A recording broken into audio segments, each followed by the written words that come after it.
Back in the days, Africa didn't have anything like Ghana, Nigeria, Mali, Togo, Burkina Faso. There were tribes, ethnic groups, communities. And because each tribe wanted to expand its territories, they were fighting themselves, intertribal wars. One tribe will have to fight the other. The one who conquers takes dominion over the people in their land. They don't enslave them, they just fuse them into their system. So from time to time, one tribe will grow from a village to become a community, from a community to become a state, from a state to become a kingdom, and from a kingdom to become an empire.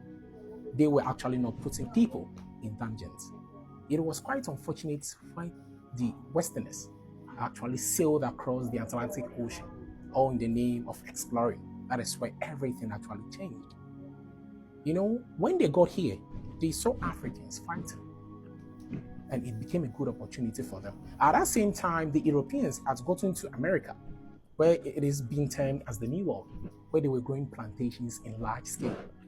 And because they didn't want to work hard on their own plantations, initially they were using natives of America, known as the Red Indians. But then they realized that the Red Indians were dying due to tropical diseases, due to the weather conditions, and they were not fit enough. So then that is why the Catholic priests suggested the use of Africans to the Europeans in replacement of the Red Indians. That is how come they ended up here. So when they got here, seeing Africans fighting, it became a good opportunity for them.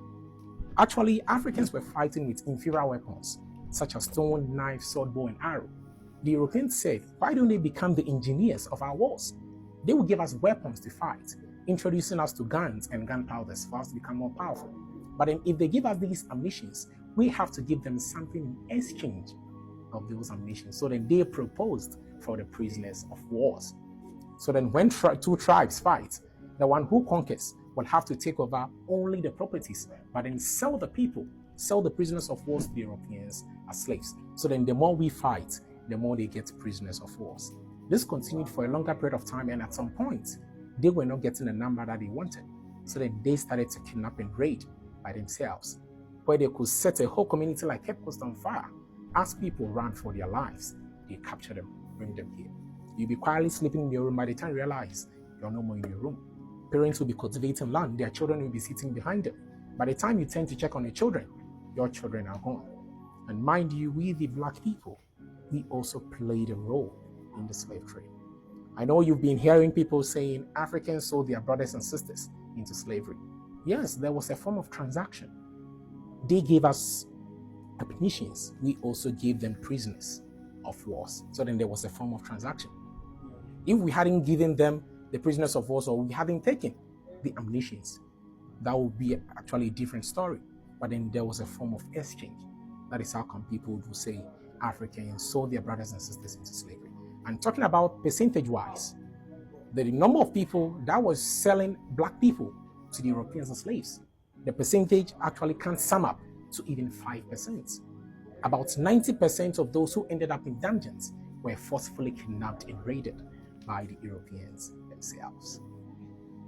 That is how come they ended up in the dungeons. All right, yes. Let us begin the walking tour down here. Please be careful, the floors are very slippery.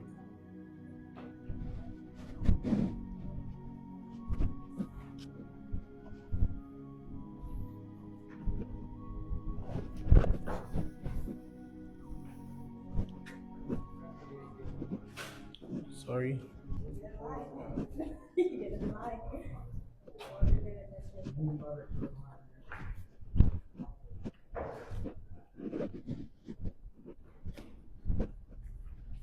Right, so we're moving here.